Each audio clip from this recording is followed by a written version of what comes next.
Now, I had to run almost after in the middle of the night, and I was told I have only 40 minutes to pack. So I just run.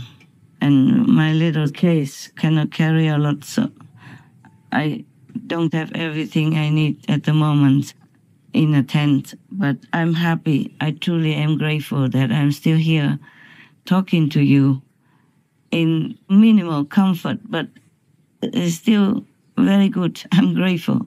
I'm grateful. Thinking of how many homeless people, homeless children have nowhere to stay, not even having a tent, or have a tent but can't put it up anywhere because if they go into the wilderness, then they're far from the city and they cannot sustain themselves physically. But if they are near the city to go out begging for food, even living in a tent, then they might be in trouble with the government, with the local residents, with all kinds of things that would obstruct them from continuing to live their meager, sustainable existence. So thinking about all of these people, I feel I'm lucky enough already. Living with a battery is not the worst thing you can have. You can still work. The phone is still working with battery. The computer is still working with the battery. That is the most important thing in my life right now, that I still can work and connect with my teams and connect with you to remind you that God is everything, that your real original self is everything you need to search for. In any situation, please remember that. Actually, I'm very grateful because there are taxis, there are buses, there are trains, very convenient. But no matter where you're going nowadays, in the old times, even more reason, but in the older times when we didn't have so much comfort with transportation, many masters could not escape on time because it was very difficult to go away from where they lived. And nowadays we also have suitcases and even trolleys, those with wheels that you can put many luggage on and wheel around. It's very convenient. So I'm very grateful for that. I'm also very appreciative of the taxi driver who helped me to bring things into even a remote area. It was very kind of him. Of course, I gave him generous tip.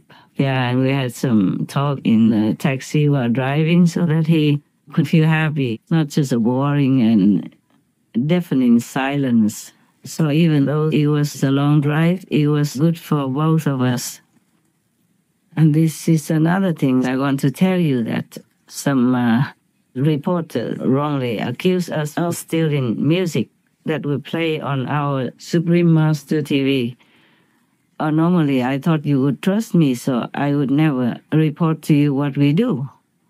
But we never steal any music. For Supreme Master TV, we have a contract with the company so we can use limitless music anytime. That was even from the LA Supreme Master TV already.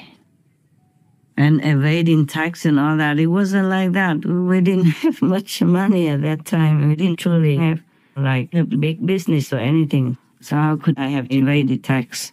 Even if my disciples don't know how to make tax clear and everything, whatever we have left, we will give it away anyway. When they accused, we didn't have a business yet, just handcraft something for the residents to do, and I myself just to earn enough food and tents, living in tents and simple food. So all this is a lie. I don't know why people lie like that. I don't know why people want to harm such harmless spiritual persons like my group and myself. We take the 5 precepts very, very seriously. So you don't worry about our Supreme Master TV. We do everything legally, tip-top legally. And we also have lawyers to consult. We just want to make things simple. So if you hear anybody talk bad about our group or our Supreme Master television, don't believe it, okay? We've done everything legally. Because if you don't do it legally, you won't last. And I want Supreme Master TV to last, to help humanity, to help all beings on this planet, and to help keep this planet home for all to live on continuously. Because not everyone can go to heaven after they die. Or not all their children can go to heaven after they die. So I have to keep them alive on this planet so that they have a chance to meet an enlightened master, living enlightened master, so that they can practice spiritually and liberate their souls. And you know that already, but just in case some of you are newcomers or listen to gossiping nonsense or reading bad articles on the website or anything, nothing bad said about us is true. We do only good things.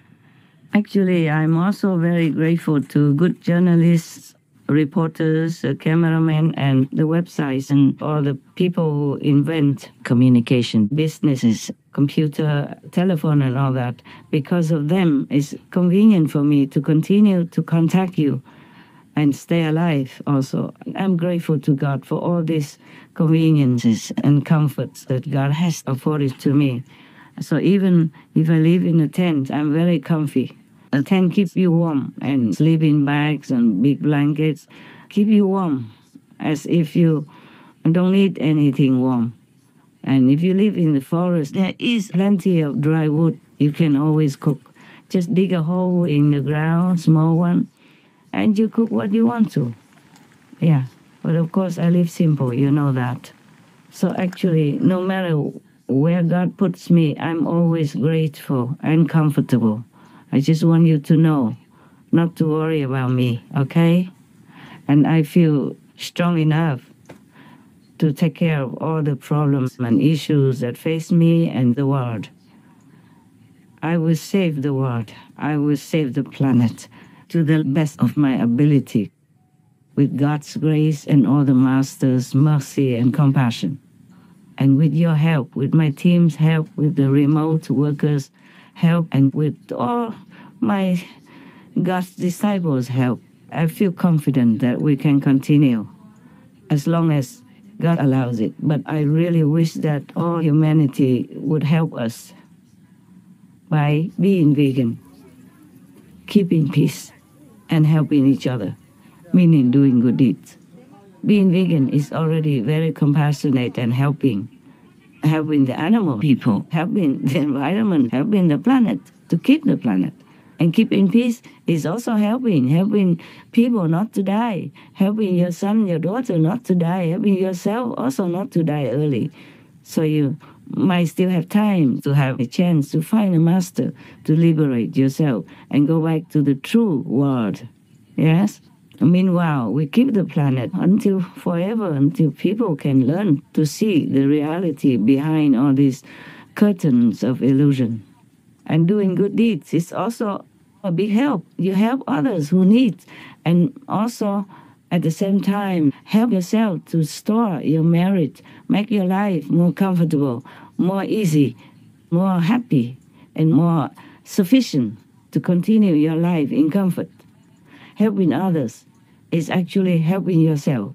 It will please God, please heaven, and you will get more blessing, more merit.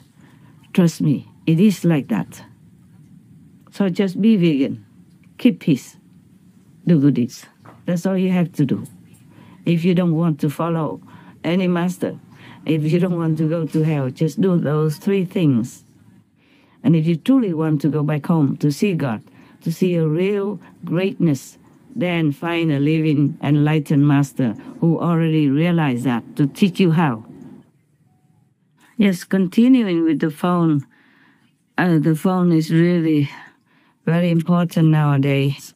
You can contact the whole world. My God, some decades ago, no one would have expected this to happen. No one would have even imagined that we can have a phone small and in your palm only, and you can contact the whole world. And even nowadays, with some equipment, you can talk to the moon, and the moon talks back. Where I am right now is very difficult sometimes to contact with the phone because it's probably far away from city facilities, but still can do. I feel better than the king in the old times. The king in the old times didn't have this, didn't have the phone in hand to contact any of his workers, ministers, or provincial officials. It's really very much a blessing for me, but I have to sometimes wait a long time to get the phone through, or sometimes have to go in different angles somewhere in a corner. But what do you expect? You're not in the city, you're far away from it all. So this is already the best thing that happened. I'm so grateful to God. Please thank God for me also, that I could even talk to you. Thank you. Thank you, Sire. Amen.